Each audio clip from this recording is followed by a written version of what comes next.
Hi, I'm Valia Karsher and I'm here in the Pure Pilates studio, and today I'm going to show you how to do a side kick. This is really kind of challenging if you do it right. You really have to go slow to stabilize your spine. What you're going to do is you're going to balance yourself on an elbow and bring your legs out kind of at a dog leg here at a 45-degree angle, and you want to make sure that your spine is on a perfect diagonal. You don't want to go into a hammock shape here because then your hips go off center.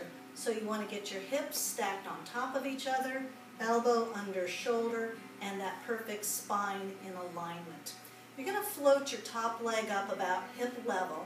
Now what I didn't mention before I move here is that you also want to imagine your spine up against a wall. So you really want to check, I'm going to double check here that my hip is in line with my elbow, and even the back of my head should feel like it's up against a wall. Alright, now I'm ready to move.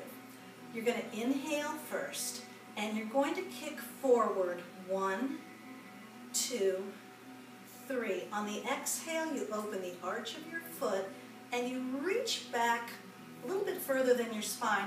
You don't want to go back too far because what happens is then you start that rotation of the spine. So you want to stay on that line. Inhale, 1, 2, 3. Exhale, belly button pulled in, that zipper going straight up. Kick through the heel, 1, 2, 3. Exhale, reach and open the hips. Notice where your shoulders are.